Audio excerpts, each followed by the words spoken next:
Subscribe कीजिए हमारे इस YouTube चैनल स्टडी स्टार्स 27 को और लेटेस्ट वीडियो के लिए इस बेल आइकन को क्लिक करें। हेलो स्टूडेंट, मैं दीपेश के सरवानी आपको आधुनिक भारत का इतिहास पढ़ा रहा। तो आधुनिक भारत के इतिहास में आज हम लोग पढ़ने वाले हैं बारदौली सत्याग्रह के बारे में। तो चलिए स्टार्ट करते हैं हम लोग।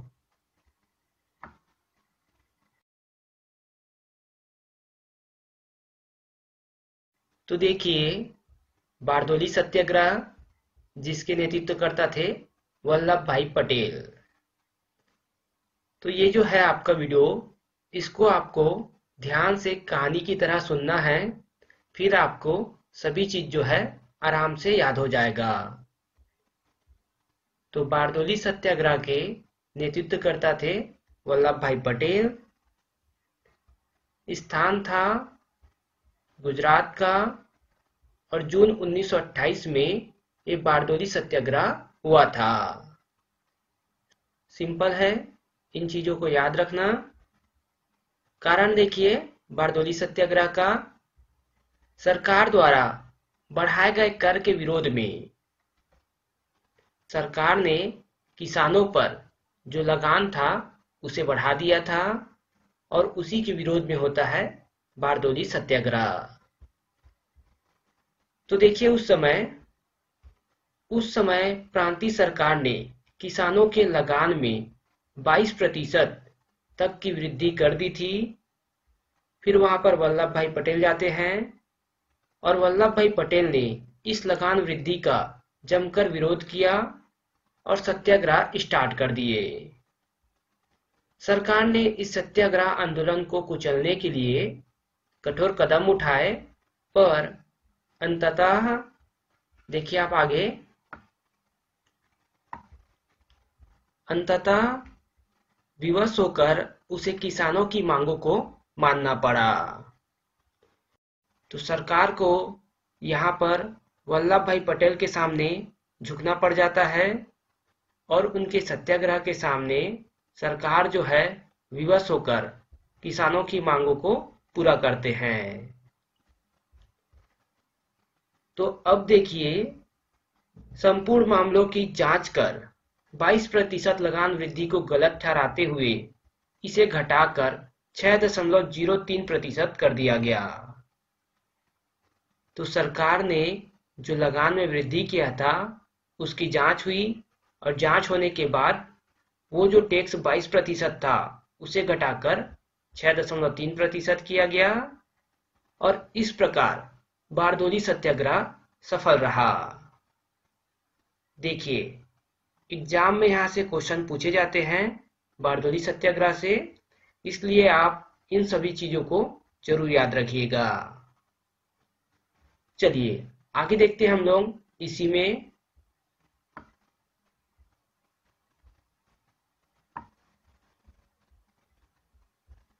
देखिए, बारदौली सत्याग्रह का सबसे महत्वपूर्ण पॉइंट तो विशेष है, आंदोलन की सफलता के कारण यहाँ पर बारदौली की महिलाओं ने वल्लभ भाई पटेल को सरदार की उपाधि प्रदान की।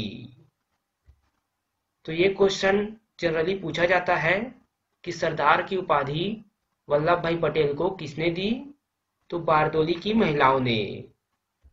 याद रखिएगा कि बारदौली की महिलाओं ने दी है वल्लभ भाई पटेल को सरदार की उपाधि। चलिए अब आगे बढ़ते हैं हम लोग।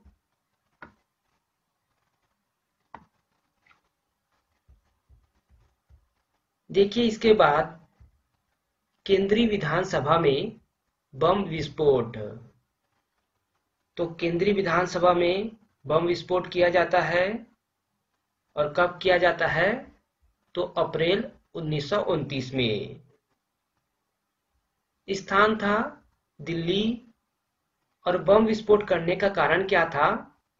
तो कारण देखिए, पब्लिक सेफ्टी बिल और ट्रेड डिस्प्यूट बिल, इसके विरोध में किया गया था केंद्रीय विधानसभा में बम विस्फोट।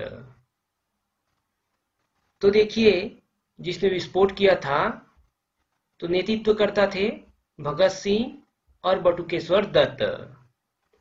इन दोनों ने केंद्रीय विधानसभा में बम विस्फोट किया था और इनका कहना था बहरों को सुनाना, मतलब इस बिल के विरोध में जो आवाज उठ रही है उसको सुनाना, मतलब ब्रिटिश सरकार को समझाना। यही उद्देश्य था भगत सिंह और बटुकेश्वर दत्त का।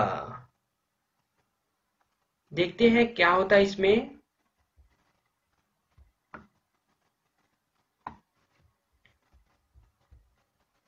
तो इन दोनों ने बिल के विरोध में केंद्रीय विधानसभा के खाली जगहों पर बम फेंका तथा इंकलाब जिंदाबाद के नारे लगाए और पुलिस के सामने आत्मसमर्पण कर दिया।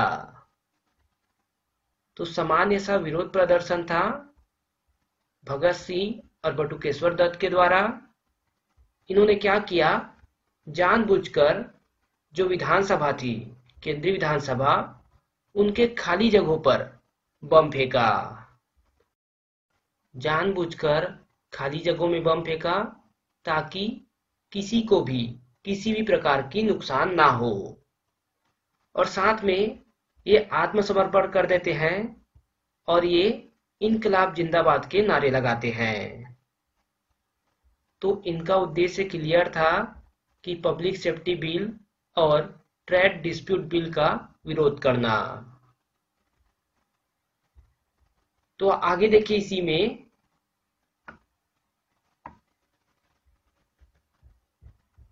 अब यहाँ पर भगत सिंह और बटुकेश्वर दत्त जो है वो तो सिंपल से बम फेंकने के आरोप में गिरफ्तार होते हैं, लेकिन भगत सिंह पर कौन सा केस चलाया जाता है, सैंडर्स की हत्या का केस। भगत सिंह गिरफ्तार हो जाते हैं, फिर सुखदेव और राजगुरु को भी गिरफ्तार कर लिया जाता है और सैंडर्स की हत्या के आरोप में फांसी की सजा दी जाती है। आपने पढ़ा था पिछले वीडियो में लाहौर षड्यंत्र या फिर सैंडर्स का हत्याकांड। तो वही सैंडर्स के हत्या के कारण इन तीनों को फांसी की सजा दी जाती है।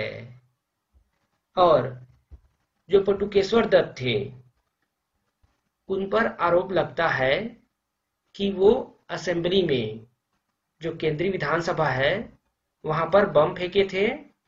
इस कारण उन्हें आजीवन कारावास की सजा दी जाती है। तो बटुकेश्वर दत्त को आजीवन कारावास और बाकी जो भगत सिंह, सुखदेव और राजगुरु है उन्हें फांसी की सजा। और इन्हें फांसी की सजा होती है 23 मार्च 1931 को। चलिए अगला टॉपिक देखते हैं हम लोग इसी में।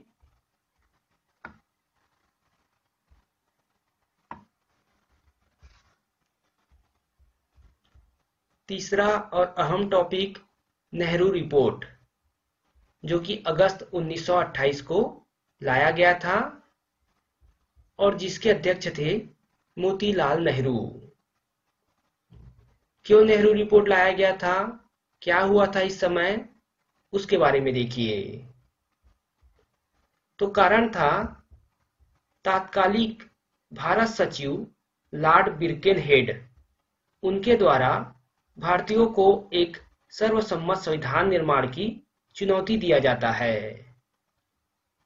उनका कहना रहता है कि भारतीय लोग जो है वो संविधान का निर्माण नहीं कर सकते और वो भारतीयों को चुनौती देते हैं कि वो संविधान का निर्माण करके दिखाए। तब कांग्रेस इस चुनौती को स्वीकार करते हैं और मोतीलाल नेहरू की अध्यक्षता में 8 सदस्यों की एक समिति का गठन किया जाता है। ध्यान रखिएगा, इसकी जो अध्यक्षता किए थे वो थे मोतीलाल नेहरू। तो इनकी अध्यक्षता में 8 सदस्यों की एक समिति का गठन किया जाता है जो संविधान का प्रारूप तैयार करेगा और वही उसका काम होगा। मतलब एक संविधान का निर्माण करेगा जो 8 सदस्य के जो समिति है वो। और इसके सचिव थे जवाहरलाल नेहरू। मोतीलाल नेहरू अध्यक्ष थे और उनके पुत्र जो थे जवाहरलाल नेहरू वो इसमें सचिव थे।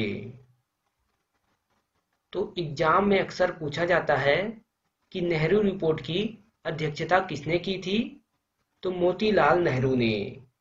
ये आपका आंसर होगा। आगे देखते हैं हम लोग।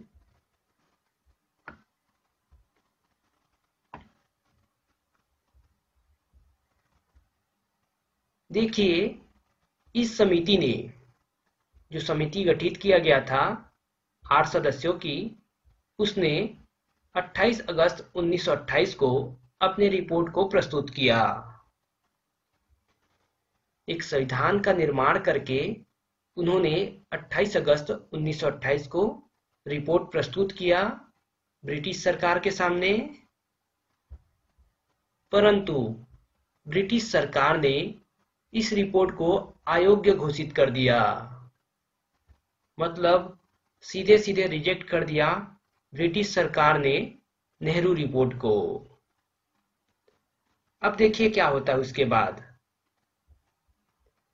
फिर कांग्रेस ने सरकार के समक्ष यह मांग रखी कि 1 वर्ष की अवधि में नेहरू रिपोर्ट को स्वीकार करके भारत को अपने औपनिवेशिक स्वराज प्रदान करे, अन्यथा पूर्ण स्वराज ही कांग्रेस का लक्ष्य होगा। मतलब अगर ब्रिटिश सरकार 1 साल के अंतर्गत नेहरू रिपोर्ट को स्वीकार नहीं करते हैं, तब जो कांग्रेस है वो पूर्ण स्वराज्य को अपना लक्ष्य बना लेंगे। तो समझना है आपको, यहां पर है औपनिवेशिक स्वराज्य, जिसका मतलब है ब्रिटिश सरकार के अंतर्गत रहते हुए स्वतंत्रता से जो सभी कार्य है वो किए जाए। मतलब भारत जो है वो ब्रिटेन का उपनिवेश रहेगा, लेकिन यहाँ पर स्वराज्य रहेगी, मतलब भारत का राज्य रहेगा।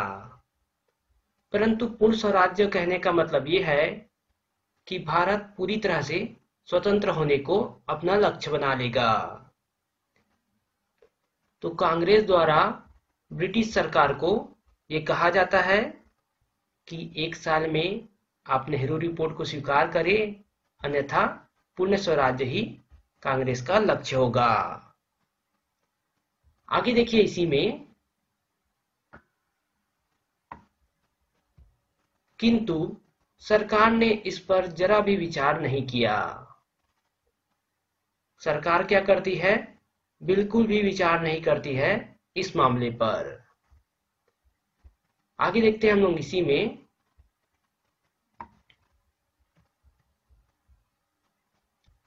यहाँ पर मोहम्मद अली जिन्ना जो रहते हैं वो 14 सूत्री मांगे लेकर आते हैं 1929 को। और ये जो 14 सूत्री मांगे थी वो नेहरू रिपोर्ट के विरोध में था। मोहम्मद अली जिन्ना ने 1929 में 14 सूत्री रिपोर्ट की मांग की थी।